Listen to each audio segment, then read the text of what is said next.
closer. And so, yeah, we were just kind of like following it along, but certainly almost until the last moment thinking there might be a possibility for us to continue performances. And yeah, it was a slow kind of unfolding of the news. You know, it was first, oh, there's a restriction until this date and this date. And ultimately we had finished rehearsal in the rehearsal room on Friday, and we're going into our technical rehearsals on Saturday and Sunday, thinking that we were going to potentially film the show on Thursday or Friday of that week. And then the next day we came in and we said, let's film it on Tuesday. And then, you know, Mondays are typically our day off. It's the dark day for the theater. And we said, let's see if we can get everybody into the theater. We'll keep working and then we'll film on Tuesday. And then on Monday morning, we all said, you know what, we should film this now. And so we got the camera crew in, we got the photographers in, we did a run through, and then we sent everybody home and they shut the theater. And in a way, I mean, we are some of the fortunate ones. We got to get to the end of our rehearsal process. We got to begin to tech our show, certainly incomplete, but we were able to begin that process. And then we were able to kind of document the moment of where we were in the process and share that with the audience. And I have so many friends and colleagues whose shows were in rehearsal and got canceled, and ultimately got canceled, not even postponed. So the fact that we were able to make it as far through our process as we did, you know, we're really in the scheme of things quite lucky. Yeah, you know, it's funny because at watching the play, you just don't, I mean, it's just like that other world of COVID-19 is just it's not part of it at all. It's to think of just what you guys were all going through, just kind of off the set at that time. You guys did an amazing job. It was just like so funny and so poignant and painful and beautiful. And I think the show has such a great future. You know, I can imagine once we're all allowed to go to theaters again, you know, we're gonna all have a chance to see it for sure. Yes, thank you so much for saying that. And, you know, to our great strength and also sometimes to our detriment, you know, we are, you know, theater people just in our blood. And for us, it's like the show must go on. So we all, you know, everybody does their best to to put the absolute best work forward.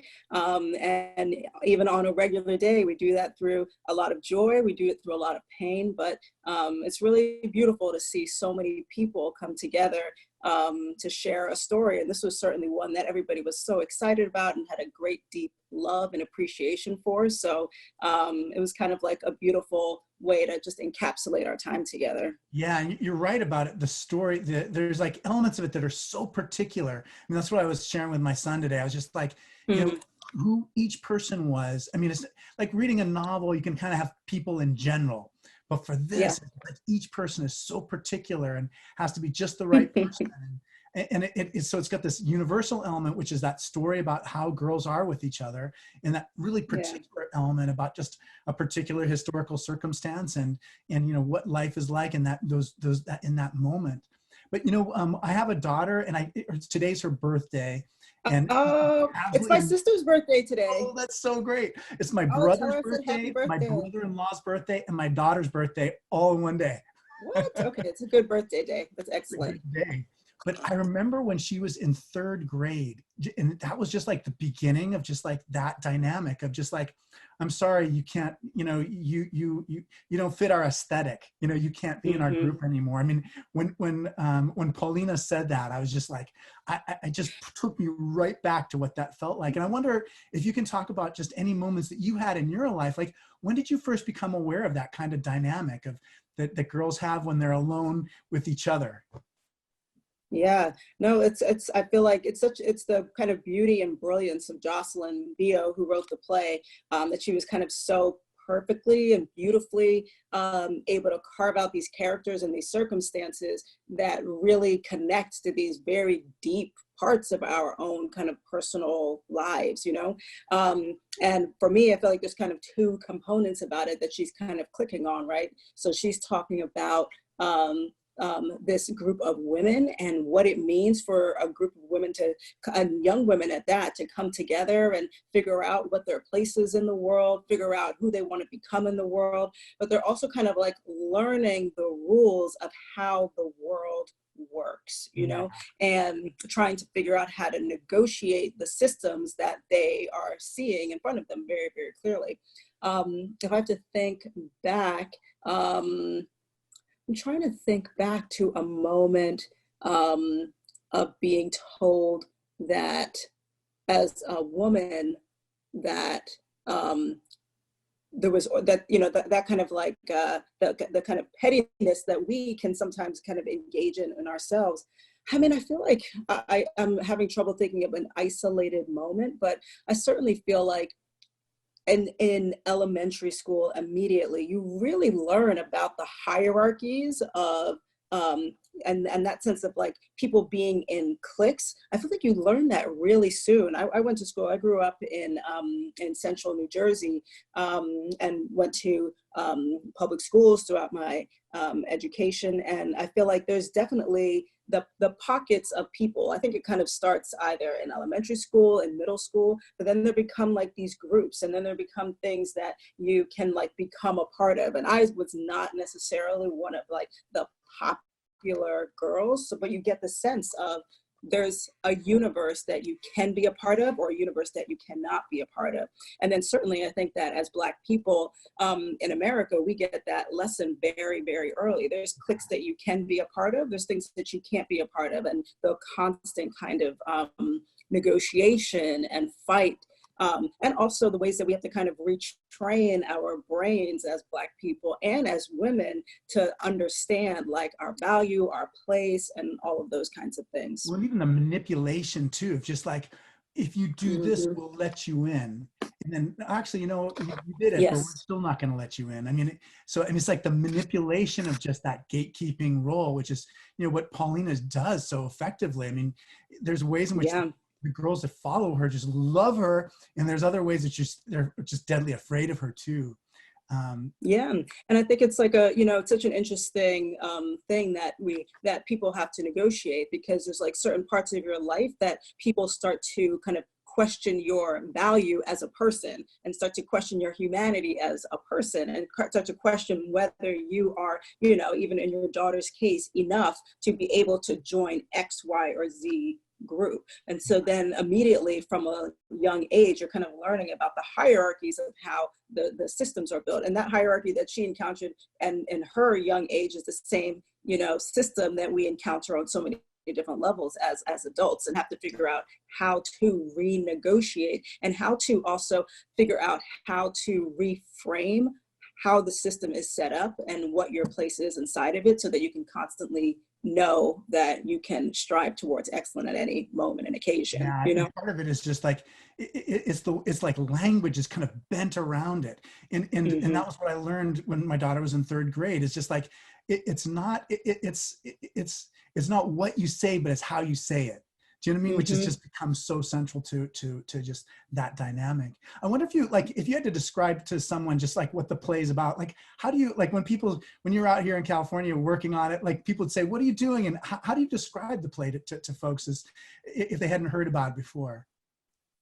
Yeah, I say, Schoolgirls is a play written by Jocelyn Bio, who's a first generation Ghanaian American artist, playwright, actor, and she wrote a play that takes place in Ghana, and it's about these young women at that school and how they try to negotiate what their place is in the world.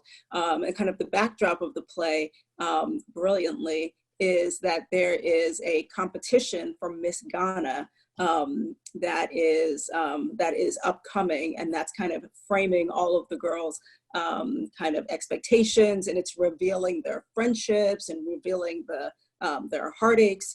So it's a really beautiful story about kind of coming of age and what it means to find your place.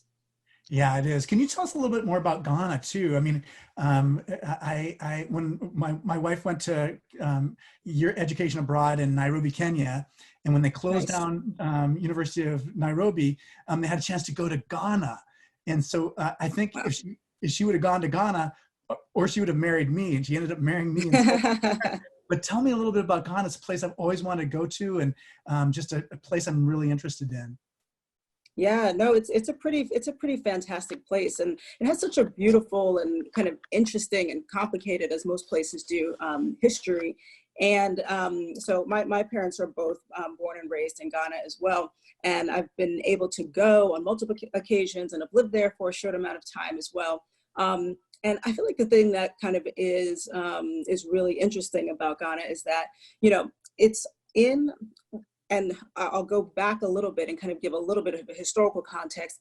You know, the way that West Africa is laid out is, you know, there were not until the early 20th century, late 19th century, there were no borders. Like the borders that define most places were really artificial. And so there was something called the Scramble for Africa, in which a meeting took place in Germany, and they said, let's just carve up Africa like this. And they kind of split up tribes and all this kind of stuff. It's interesting because culturally, there's actually a lot of the culture that you find in Ghana, and some of the tribes in Ghana are also in other countries like Togo and Benin, and sometimes in even in Nigeria. So the kind of the culture of, I think, the continent of Africa in general is so rich and so varied and so complex. But the really interesting thing about Ghana, it's the first English-speaking country in West Africa on the continent to get its independence. And the first president of Ghana, who's this extraordinary figure, his name was Kwame Nkrumah, and he was really at the forefront of the liberation movements in Africa, but also was really, and this is something that we see in the play, he was very insistent that education needed to be a kind of cornerstone of the newly named independent Ghana. And so put a lot of things in place so that Ghana would kind of create students and a populace that was very well educated, well trained, and could go on and succeed and do wonderful things. So kind of politically and educationally, it has this really beautiful, rich history. And then on top of that, it has an incredible just cultural history. I'm biased, of course, but I'm like, you know, the people are so incredibly kind. The landscape is beautiful. The food is amazing. So it's this really very culturally rich and diverse country. I love the set that you guys had. I mean, of the cafeteria, because it's just so many tropical places I've been. It evoked that so powerfully. It just, as soon as the curtain went up, I really felt like I was there. I thought you guys did a great job on it. I think too, just about, I mean, there's a lot of responsibility because there's so many different narratives in our media, in our culture about African culture, African life. And I just wonder if how conscious you were of that as you were, you know, working on how to bring this story alive here. I mean, maybe you can talk a little bit about just kind of like those tropes that Americans see over and over again about what Africa's like.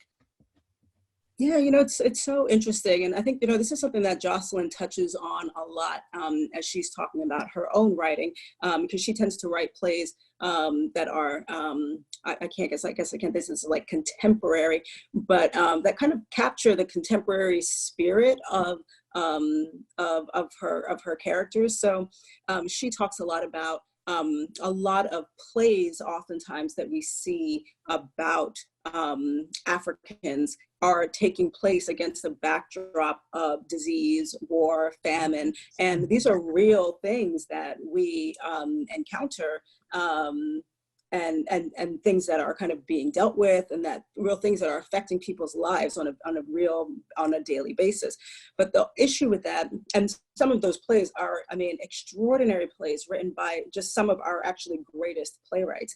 And so one of the things that she wanted to do was take another lens on the continent, take another lens on our lives. As the great novelist Ben Okri always says, you know, people rarely ask us as Africans and first generation Africans to talk about love, to talk about friendship, to talk about joy, and talk about the things that kind of encapsulate what the human experience is. So as we were, you know, the kind of traditions of images that have been kind of perpetuated about what Africa is, in a way have been kind of created in order to demonize both Africans and the continent itself, so that people could benefit from either the people or the culture in a lot of different ways. We know what that history is.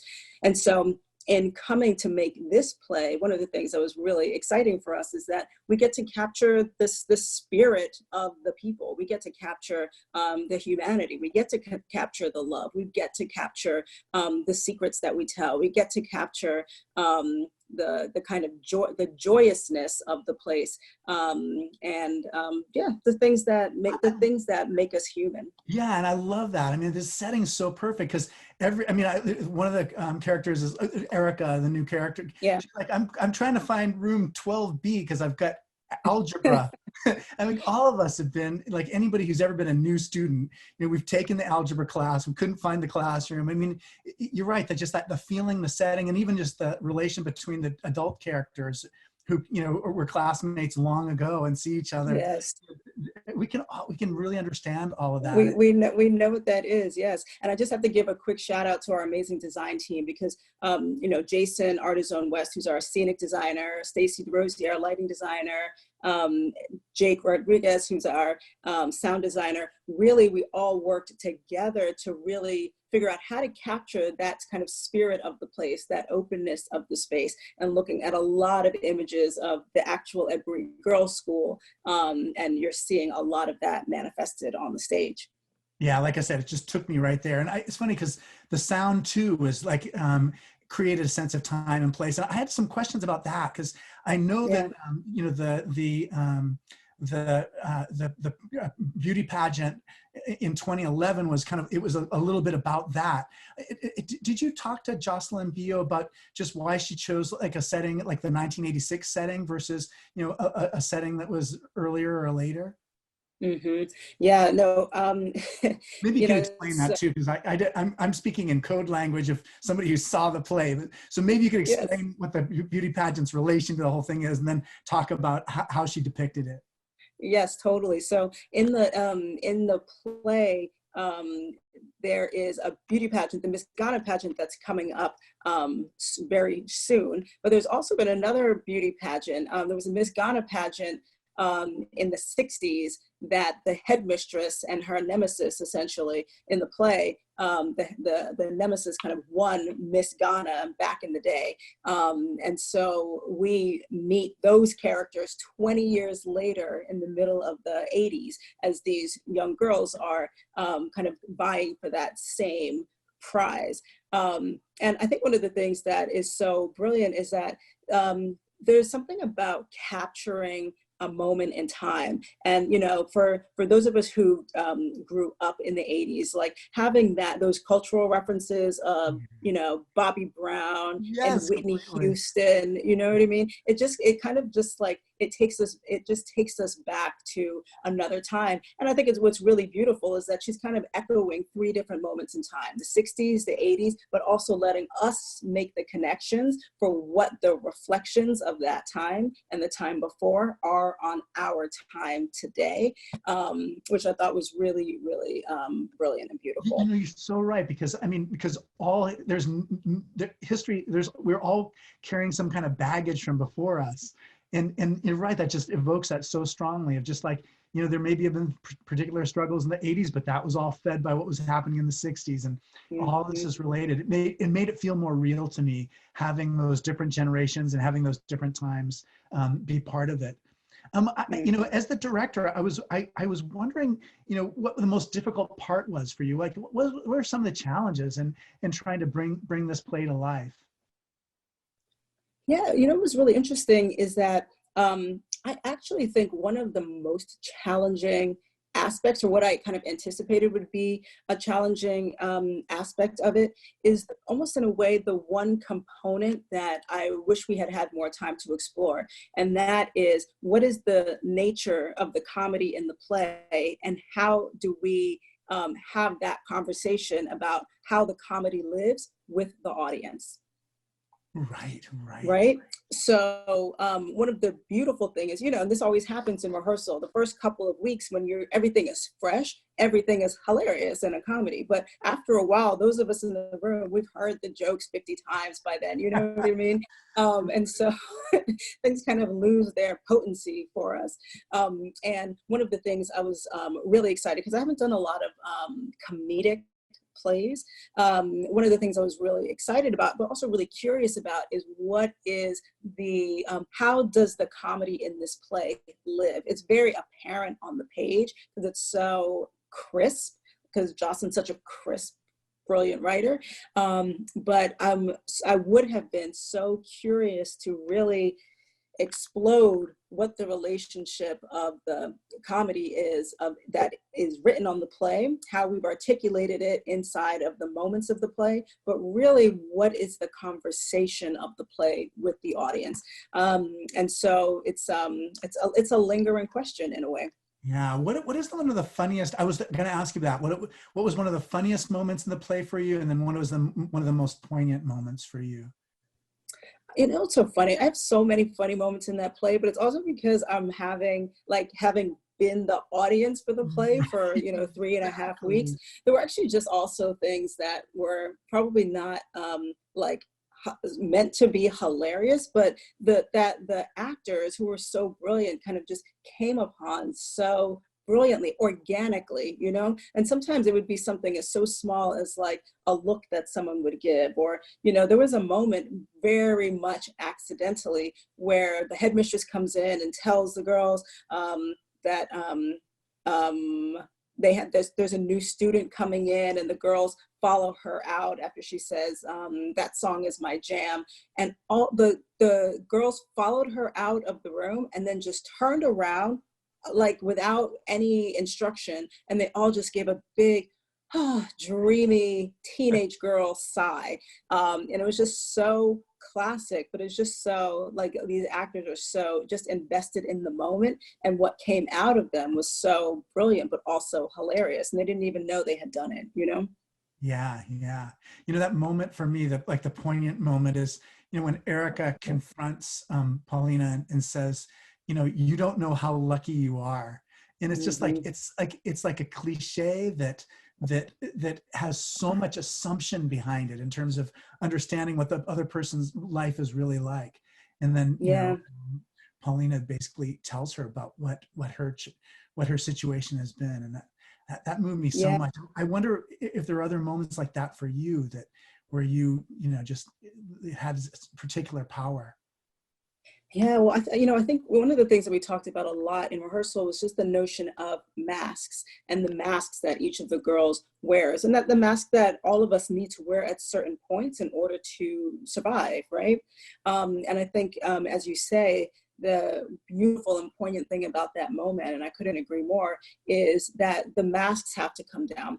The language that they have used to kind of protect themselves is not useful to them in that moment. And all they can do in that moment is address the truth that has been with them their entire lives and is permeating their entire relationship with one another, even if they haven't been able up until that point to be able to articulate that to each other. So I feel like the really beautiful thing about that moment is we have gotten to such a point of crisis in that relationship that there is nothing left except for the bare naked truth. And I think it's really beautiful that they are left to really talk about what is actually going on without the artifice. You're right. I mean, in a way, that's what it is. It's a movement from this, like, a totally deceptive picture of how things are, and basically what it does is it removes all those obstacles to what is really true, and one at a time. By the time you get to the end, there's nothing. You're like staring the truth right in the face. And one of those truths that's like one of the most powerful one is the truth of colorism. It's about the people's lightness of skin color, and I wonder if you can talk a little bit about that, because it is so powerful. And I think if you'd done the play in like the year 2000, it would have a different feeling. If you did it in 1980, it would have a different feeling. But because it's now, it has a very different valence and feeling for me. Yeah, no, it's so interesting. And again, those ways that kind of like that we watch history repeat or echo itself. You know, Jocelyn very explicitly didn't use the word colorism inside of the play, Exactly. although she really sculpted a play that is dealing on a very real day-to-day, moment-to-moment basis with that kind of larger theme.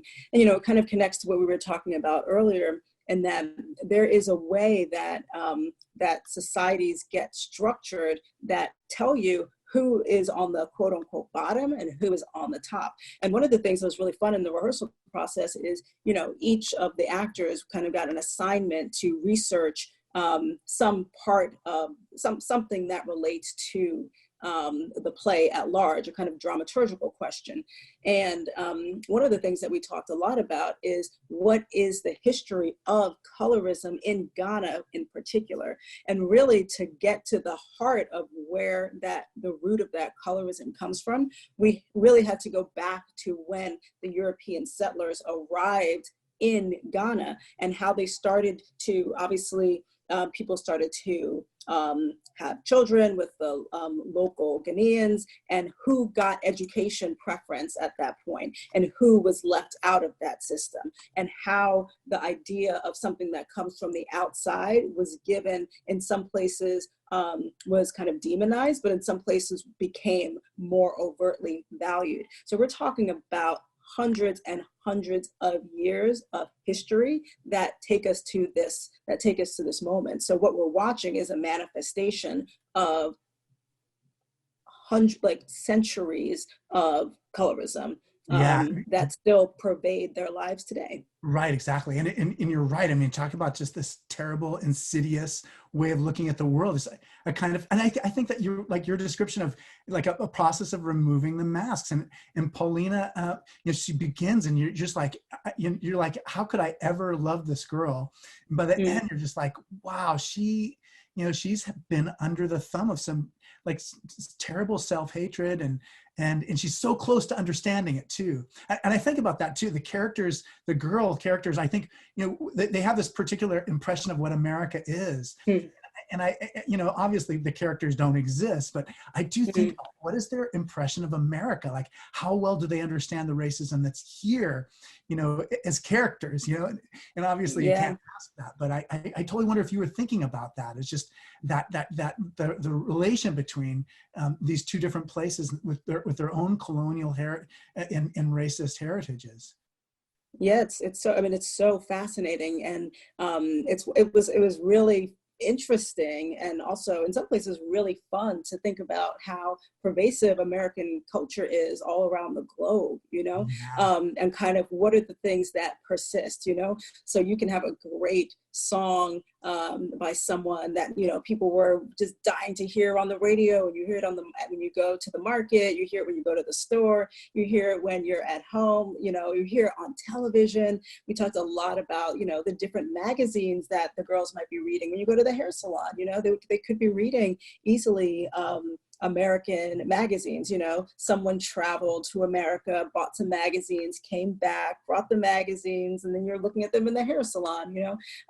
And so there's so many ways in which it's kind of beautiful that there's all these echoes of American culture that live inside of Ghana that these girls have access to. And that they could celebrate, and that they could celebrate those things. But then there's also the way in which their idea of what America is also a fallacy that's just based off of images and music. But for the girls in this play in particular, they're not hearing about you know, those really more kind of complicated nuances as it relates to the imagery that they're taking in. And certainly they're hearing potentially things on the news, but there's a brightness to what that American culture represents. And, you know, if Whitney Houston in the 80s is your barometer for who you can be and what you can become, that's, you know, there's that great line that Paulina says, I'm thinking about my future realistically. I'm going to become the next Iman, you know?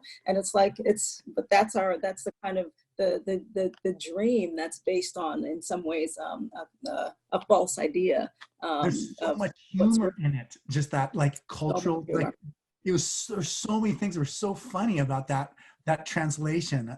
All the characters are just, they're so lovely and so different.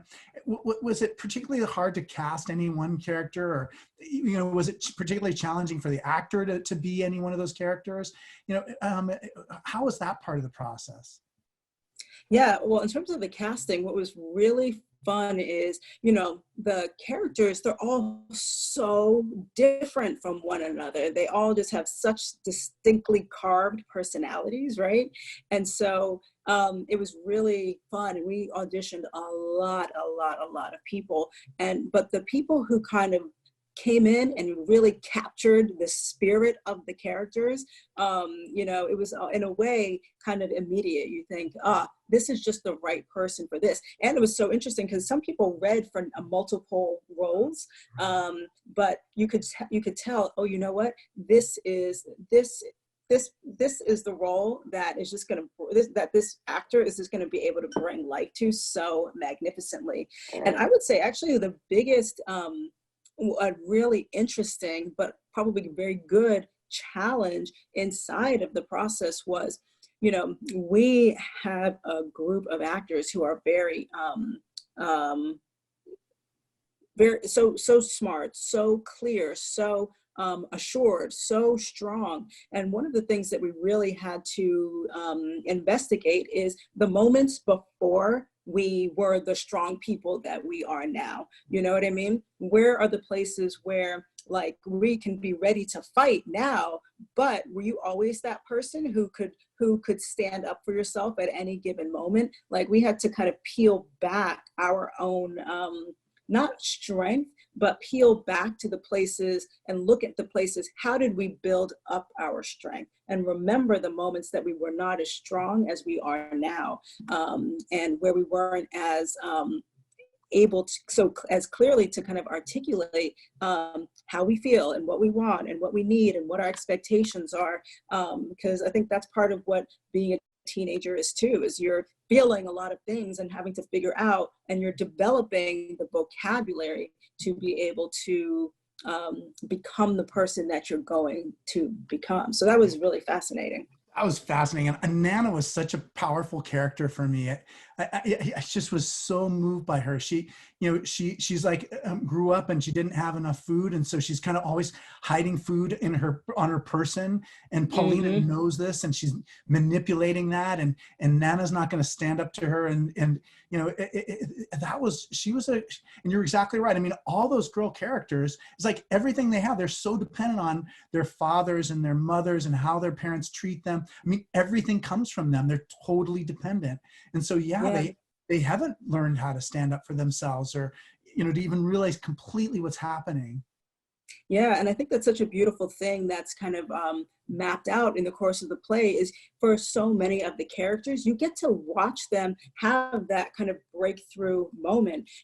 When Nana confronts Paulina and says, you're not as I can't remember the exact line, you're not as special as you think you are. Like, what an amazing journey for us as the audience to be able to witness this character transforming, finding the strength to stand up for herself and say, I'm not going to accept this harassment from this other girl anymore.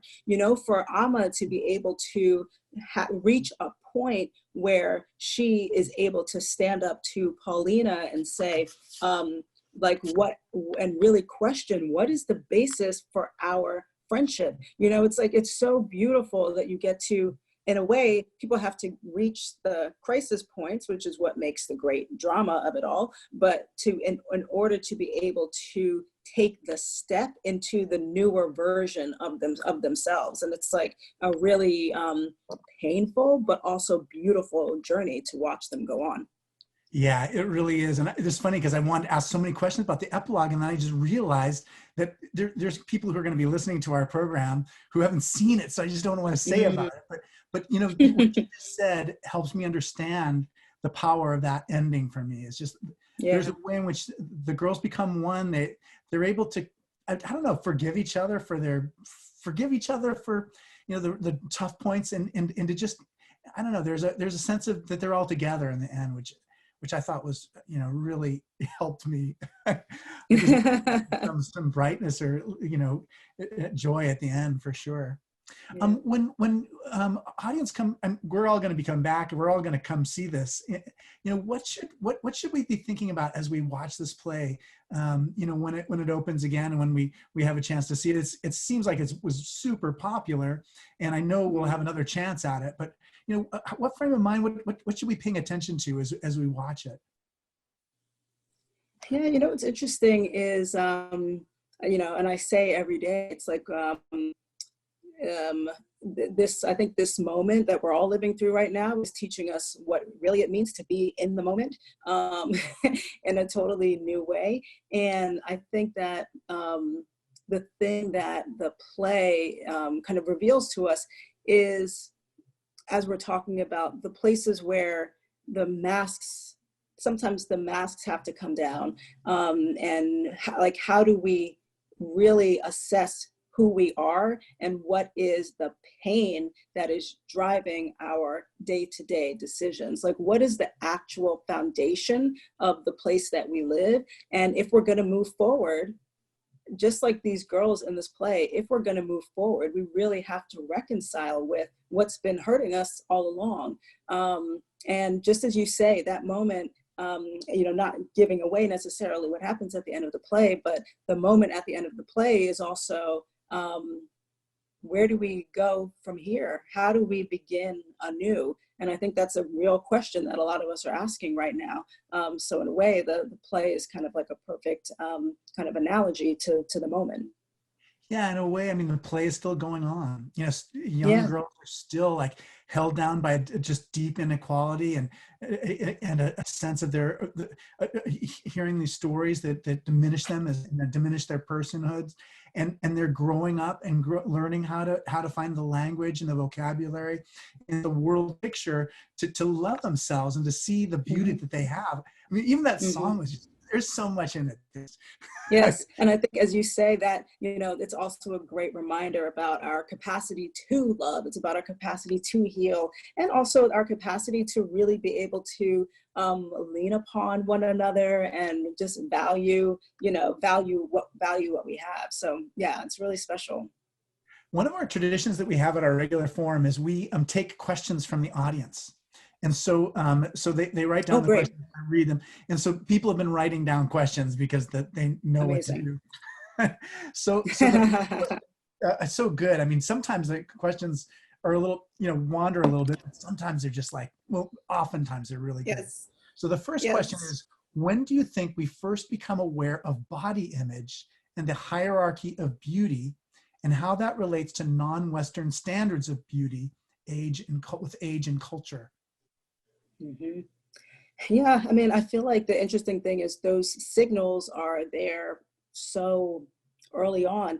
And, I think it also depends on the people, like who is teaching you what those symbols and signals are, right? So if you are in a household where when you're getting dressed every morning, even as a little kid, and you have this idea of like, this is what a young girl, in my case, and this is what a young girl's supposed to look like or dress like. This is what the expectations are set actually from a very, very, very young age.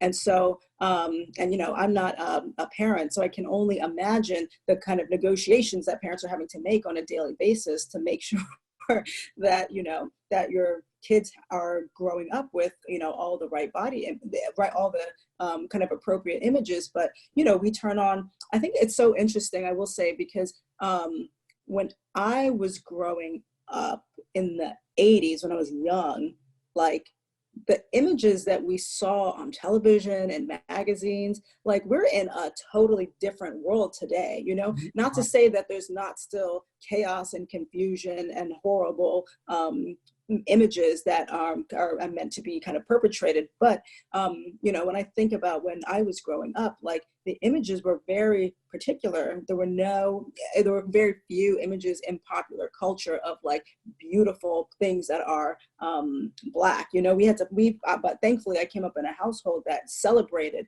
Blackness, for example, that celebrated like who we were. And so I was able to kind of take those images on. But I think those images start at a really young age, from the moment you turn on the TV, look at magazines. I also just, I mean, I saw things that were, I mean, just like on cartoons, like stuff that came from the 40s and 50s, that was just, it was incredibly racist. And it was just like, like no one paid attention to it. It was like on TV at 10 o'clock so it's both the absence of just these images of Black and beauty, and then also the presence of these incredibly demeaning images too, that were just in the water. I mean, it was just like everywhere. No one would, I didn't even hear anybody like lift a finger or raise a hand or anything about it. So you're right. It was there, and that's part of what I mean is like, we have a better vocabulary for understanding how to talk about some of these things. And that's why, I mean, that's something so special about this play. I think it helps advance that dialogue that we've been having about what is beauty and what does it mean to love yourself and to not learn that kind of self-hatred that's so destructive. One of the questions that another one of our viewers has is, how will beauty pageants in the future change? Like there's been a lot of beauty pageant news. The 2019 was a big beauty pageant year. Do you have anything to say about that?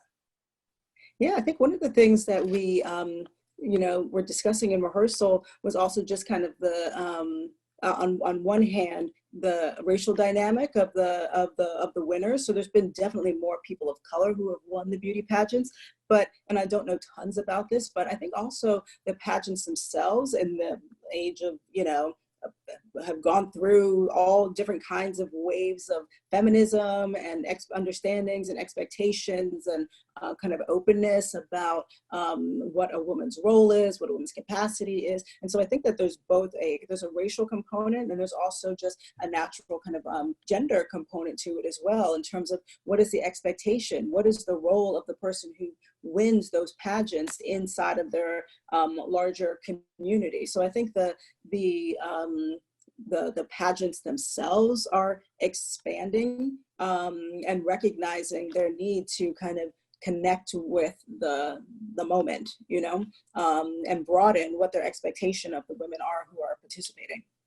Yeah, that's interesting. I hadn't thought about it before because it just everything seemed so natural, but not having any male characters on it's funny because even the male characters, one of the girls has a boyfriend, kind of I shouldn't even say that, named Kofi.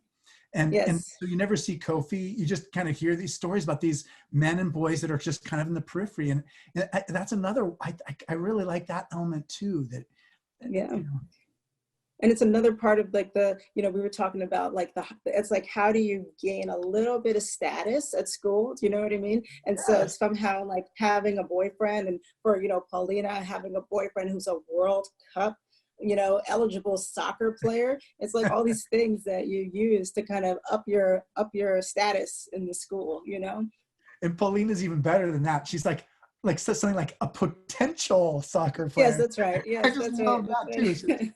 There's so much in there that's so funny. Okay, here's the next question. The next question is, in film, you really only get one shot at creation. Once a film is made, it's made. How does that differ on stage? Do plays and performances change at all in their own lifespan? That's kind of an interesting question. Oh my gosh. Genre differences. Fantastic question. And I think it's a real big question that everybody's asking right now, as we wonder and think about and dream about what the kind of future of our art is. But 100%, I think it's one of the really beautiful, amazing things about working on plays, because the gift is that you get continuous opportunities to explore a character, right? And explore relationships and explore moments. So, even so, let's say what we filmed is our dress rehearsal, but over the course of the 6 weeks almost that the show was going to run, I guarantee if I only watched the opening performance and the end performance, and the integral part of the play would be the same, but it's like a gift, an opportunity every day to investigate another part, to get deeper inside of it. So I think it's one of the really beautiful things about watching a play is to be able to revisit it, and it gets strong. And just like you're building a muscle, it's like it gets stronger and deeper with every single opportunity you get to perform it. Yeah, and that's the difference between your experience and my experience, is that I Yeah. only had a chance to sit once and then to read the manuscript of it. But you saw it over and over again. And so you did see it in its rougher form, and as it evolved, and as the actors began to understand exactly what, because in a way there's like so much more to it than you realize. And then it's like exploring those different elements and those different relations. It's an amazing thing. Okay, the next question I see is, do you see any signs that the global obsession with lighter skin is lessening? Okay, so that's another question from our audience. I won't necessarily say lessening, because I think there is still obviously a lean and a preference given towards things that resemble whiteness. And so I think that hierarchy is still very, very present in our society. At the same time, I do feel like, kind of in the same way that the 70s kind of gave us the Black is Beautiful movement, I do feel like there is another movement burgeoning and that has been developing over the past couple of years to kind of reclaim the beauty and the greatness of Blackness in general. And I think that you can see that in the ways that when you turn on your TV and you're watching commercials, you can see many more types of people. But if you, even 2 years ago, if you were to look at a lot of, maybe not even 2 years ago, maybe it might have been in the past decade, let's say, even in commercials, you were seeing a lot of lighter skinned Black people in commercials, because it's like I almost kind of felt like they're kind of like easing the popular culture into Blackness. But I think that now there's also so many great films, so many great television shows that are kind of diversifying, and that are very explicitly, purposefully making sure that the reflection of all shades of Blackness are reflected on our screens. And it really takes a very deliberate effort to try to rebalance the scale. So I really do feel like there's some really beautiful, amazing work happening, but the struggle continues.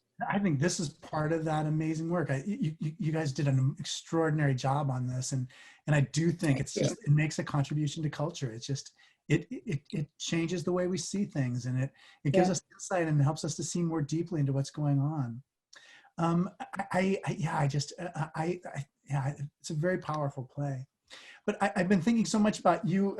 Just how are you doing? Like just in general through the quarantining stuff. You're in New York City, right? Yeah. So I'm in Brooklyn. And how are you? Are you okay? Listen, I feel so grateful. I have a roof over my head. I have groceries in my fridge. I feel like at this moment, we're like back to basics over here. So I feel like I feel very lucky and privileged. I have all the things that I need to be able to stay safe and stay healthy as we move through this. And as we're seeing every single day, not everybody is in that position. So, just continuing to support the efforts in whichever ways we can. But it's I think for all of us all over the globe, such a wild and crazy moment. But there is still, at 7 o'clock every night, as you probably have heard, people start cheering to celebrate the frontline workers, and so it is a kind of a moment that you can kind of hear the neighbors, you can hear the outside world for a moment. But thankfully I'm doing okay, and just like everybody, we're asking a lot of questions about what's next. Right. I keep wondering about that for you. Have you been able to, I mean, your work in directing it's so people oriented. It's just like, you can't have social distancing for that. Is there any creative project that you're able to do during these days when you're confined to such a small space?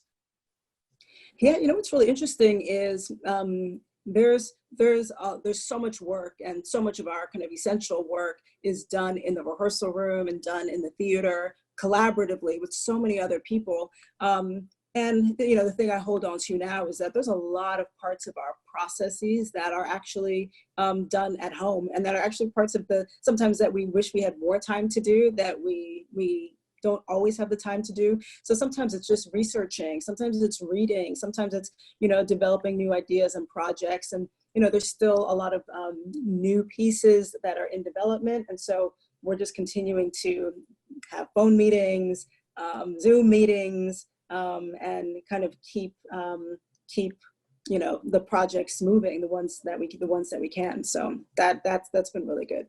Yeah, I was really impressed by just when you're talking about just the history of colorism in Ghana with the cast. I mean, that kind of preparation, it's so important, and it's going to come out because we're taking in so much subconsciously that we just aren't even aware of, and there's a lot of work that goes into making that happen. I would say we're doing the work of being people at this moment, and that's the thing that's going to feed our humanity, is going to feed our art. So. Yeah, we one of the other priests at the cathedral's name is Ellen, and she says that she thinks that as a result of what's happening, that the people are going to recognize the connections are more important, that they were taking them for granted. So her projection would be that more people would be encountering theater in the future, and more people would be coming to church. And then she has this dark side and thinks, oh no, what if it means that they just think it's superfluous and they won't come? Do you think about that a lot? Or just how does it change your idea of how human beings relate with each other?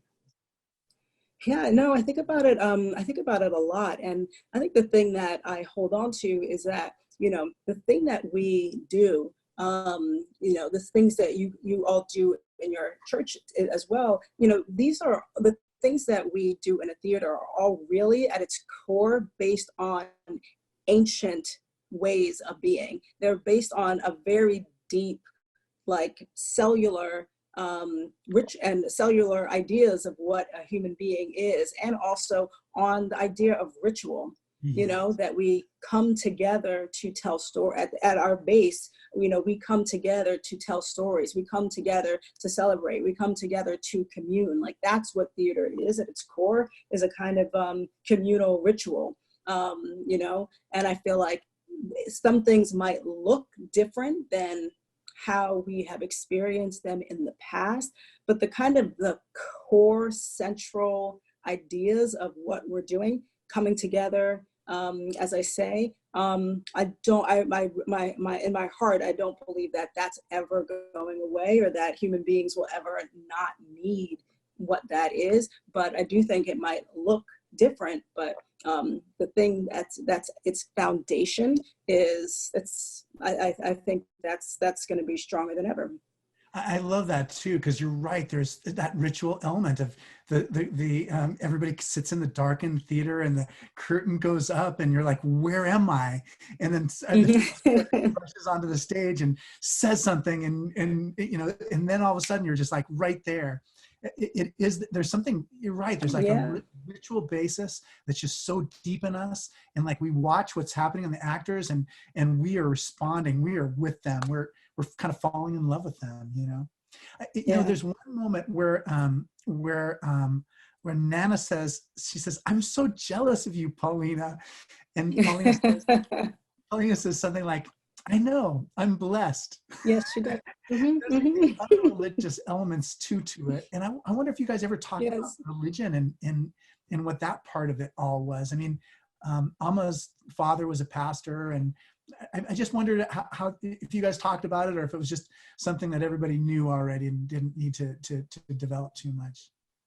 No, it was really fascinating. And again, we kind of went back. It was great. I mean, we all just got so many great historical lessons working on this play, because, you know, one of the things that we talked about at our, again, a kind of like a foundation is kind of West African in particular, ancient religions, like the religions of the people, and kind of the way that those religions were structured. And then also talked about, you know, again, with the arrival of the Europeans, the Portuguese, the Dutch, and also the different traditions of Christianity. Methodists, you know, came, and the ways that the schools were very much actually oftentimes religious schools, you know, they'd be like a Methodist school, a Catholic school, etc. So we did talk a lot about, and now, I mean, to this day, you know, especially the southern part of Ghana is mostly Christian, and then there's more of a kind of a Muslim presence in the north.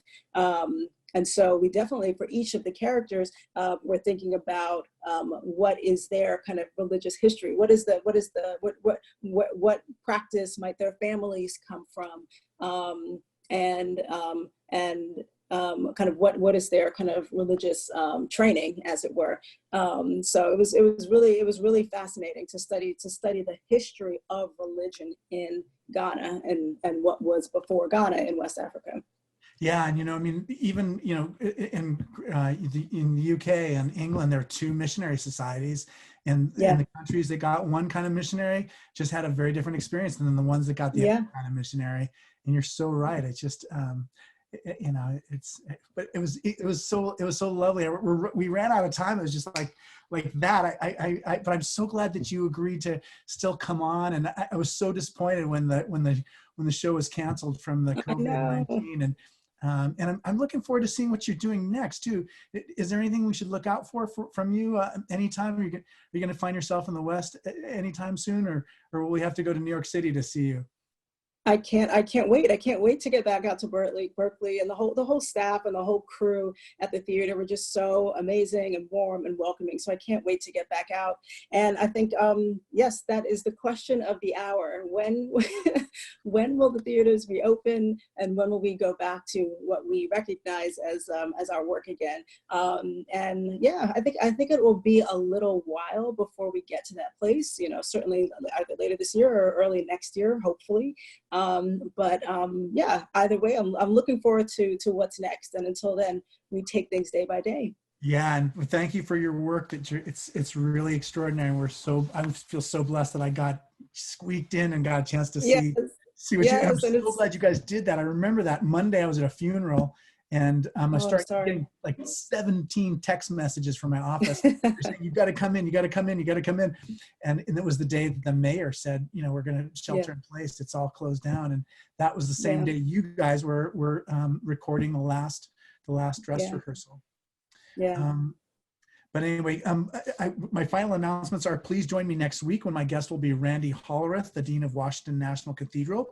I encourage you to visit Berkeley Rep's website, berkeleyrep.org, where you can listen to an interview with the playwright, Jocelyn Bio. You can also sign up to attend their virtual gala this Saturday featuring Anna DeVere Smith, one of my favorites, our 2012 artist in residence at Grace Cathedral. And you can help us bring the arts to life at Grace with a gift today to the forum. And you can find that link in the chat box. Thank you for being our first online forum audience. And thanks again to Awoye Timpo. We're so blessed to have you. Thank you so much for what you're doing. And thanks. Oh, thank you. Oh my gosh, thank you so much for having me. It was so great to chat with you. Yeah. Hopefully definitely in person sometime soon. I know, I can't wait. I'm gonna come out to New York. If you do anything, I'll come. Yes, that'd be so great. That'd be so great.